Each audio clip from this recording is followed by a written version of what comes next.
Alright, guys, welcome back again. And today, basically, we'll be talking about how the frustration what I had yesterday. It was a crazy day yesterday. I tried to meet up with a lot of things I wanted to do.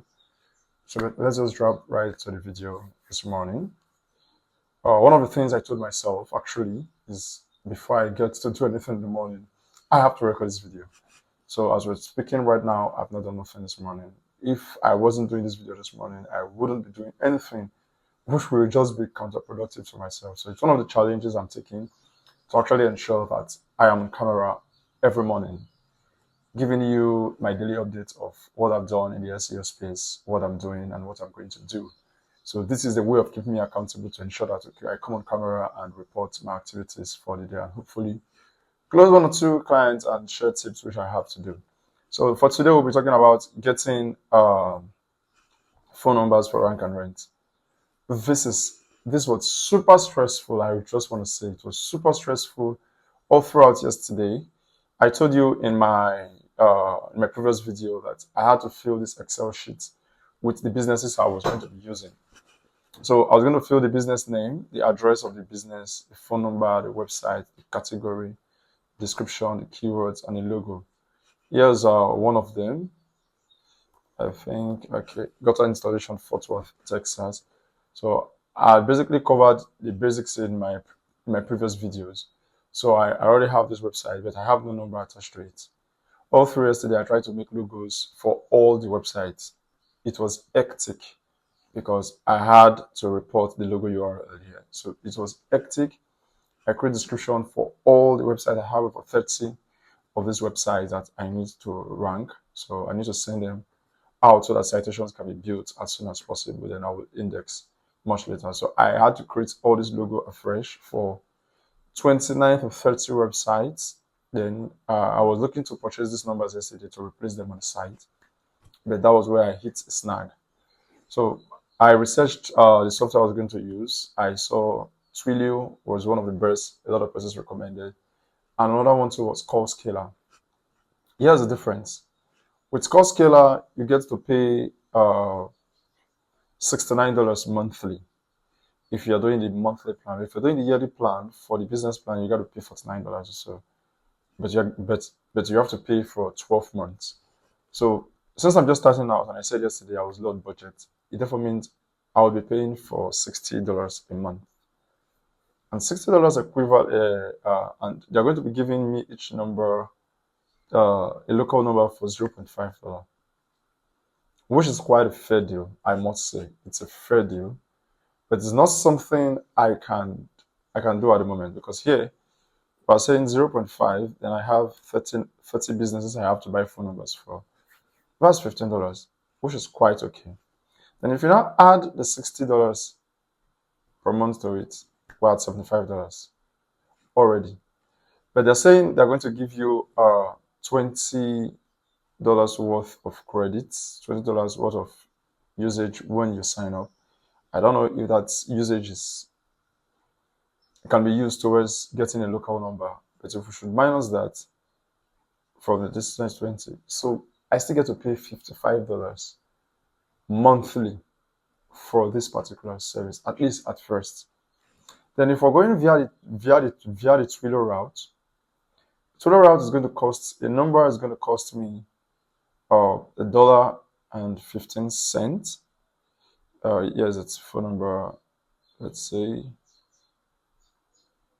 okay. I'm just trying out the system first time. Okay, buy a phone number. So let's say I'm going to buy for that particular place locality. Let me choose Fort Worth. Let's see. So a local number is going to cost me $1.15. If we calculate $1.15 multiplied by 30, you'll be having $34.5, which is way cheaper than 55, way cheaper than 60, way cheaper than $60. So where this start getting interesting is when you want to do, let's say, 100 number. 100 number with Twilio will give you 115, and 100 numbers with CallScaler, including the subscription, 100 numbers will give you $50, including the subscription. Well, now it's 60. That is 110. So this is when things begin to get interesting. When it gets to about 95 numbers and above, let me just say 100 and above. That is when I can say, okay, you cannot switch to core scalar. It's kind of effective there that, okay, you're paying not $60 a month, then you're just paying for the numbers $0.5. Fair.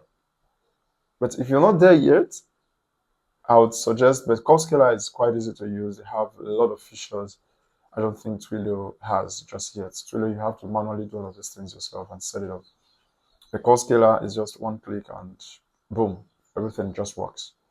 But for the time being, I'm on a busy budget, a tight budget, and I don't think I'll be needing most of this complicated calling history and see where calls are coming from, whose call is being routed to forwarding and blah blah blah. So let me just start with this one, Twilio. It's cheap and it's what I can afford for the moment. So this is what I'm going to be using. But then again, I got crazy yesterday and trying to get this thing set up. I got this email asking me to fill all sort of form. The last credit card I used. What am I exploring Twilio for? What's the legal name of my business? What products am I trying to sell? What is the role of the business? What kind of product I want to use on the Twilio platform? What value am I? It was just so overwhelming. I was like, just to get a number. This is super crazy. I just can't believe it. Maybe it's because I'm trying to sign up from Nigeria and it's usually what's going to raise a red flag, sort of. But it doesn't have to be like this. When it gets to black and things just start getting all fussy, I don't follow, I don't get it. So comment in the section if you've had issues with this or if you have a simpler platform I can use without all this stress and things like that. So I had to provide all of these things, asking for the last 4 digits of the credit card I used in making payments, the name of my credit card, the postal code, most recent transaction of Twilio, confirm the card that's associated with the project. Then I had to explain a lot of things. When this one was not even enough, I actually settled down and filled up this information and sent over. Then I got another email again.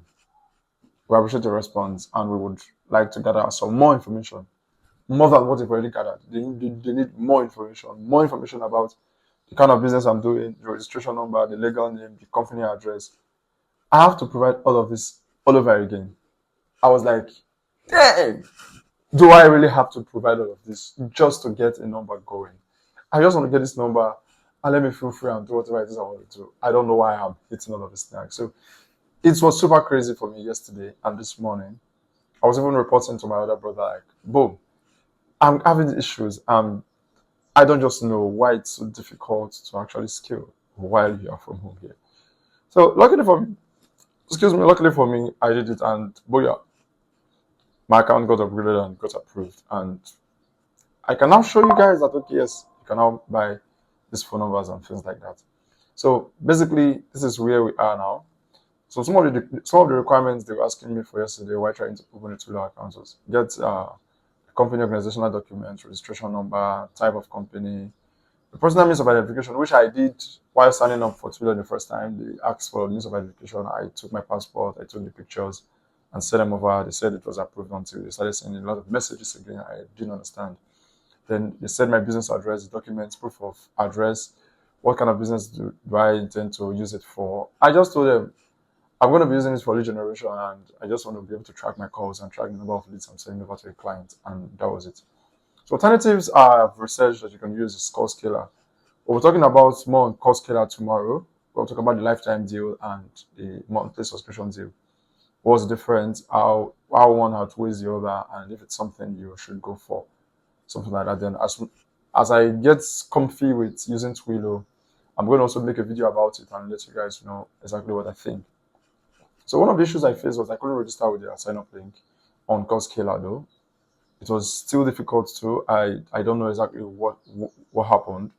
So I had to send an email over to them using their support link and told them, hey, I was having issues creating accounts and they asked for my email address and stuff like that. So I just filled it in and made a complaint. And before I could get it, they sent me an email that okay, it has been created, and they sent me a one-time password which I used, and they said I should change, of which I did. And for now, it was pretty easy. Maybe when I start to fund the account I want to buy, I'll face the same thing I faced with Twilio. hopefully, I don't know. So I'll keep you guys updated. And in the future, this is what I've been able to accomplish so far. So tell me exactly what it is you want me to do, my future videos, what you want me to cover. I'm up for testing a lot of things, but no, I'm on a lean budget. So it's basically testing things out and see. I love your insights. So just give me a beep, let me know. I'll drop my link for LinkedIn so you can link me up there. And we'll see where we'll go. For my goals for today, I'll be managing my Cody Make campaigns. Yesterday, I started the Cody Make campaign targeting funeral homes. I think this was one of the worst email campaigns I've ever started. I didn't get much. I didn't even get a no. I think I got like 55. I think I got like 5 or 6 replies from sending over 5,000 emails. It was, and the replies weren't even okay. 2 were out of office, and 3 were instant response. They were not interested. I think there's something I need to learn from the campaign. So I was actually importing the query I used in scripting in Google Maps to target them that I searched for social strings, and most of them were not in that particular state. So it was just awful. I was just kicking myself. What the fuck am I doing? But like I said, it's a learning process, so I need to do better going forward. So I need to write a new copy today. I didn't write yesterday. I don't know why, but I need to write today.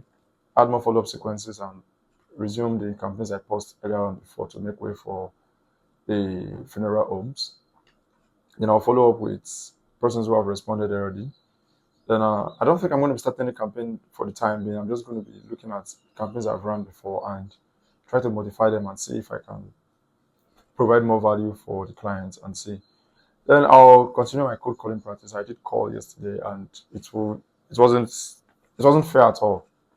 A lot of persons were just dropping the call upon sensing my accent and boom, they just dropped the call.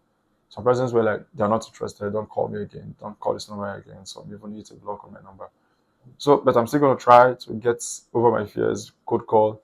I engaged on LinkedIn. My accountability partners, thank you very much. We were right on time. We did it for about an hour between 9 o'clock and 10 o'clock. So we did it for about an hour. We did comments. I commented on up to about 10 posts. I sent requests. I liked a lot of posts. So some of them are already paying off because I'm getting a lot of connection requests sent back to me and I need to accept them.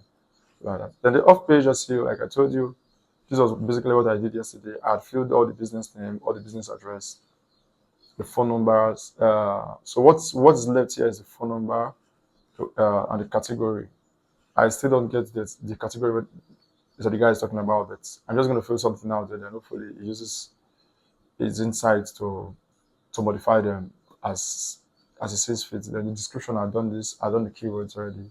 There we go. So the basic one I need to fill out here is this phone number before sending it out. What exactly again? Then buying a phone number for each of them to do enough citation. So basically, that's what I'm going to be doing today: buying all the phone numbers, listing them up, and setting them up on this Excel sheet and sending it over to the guy and getting pricing for each of them. So I'm going to be reporting on Call Scaler and the benefits of choosing either of the plans tomorrow, why you should use it, and why you should use Twitter. So I'm just going to be doing that. Then as we go on, I'll keep seeing things I need to report. Okay. Thanks for today. Thanks for watching, and see you in the next video. Bye bye.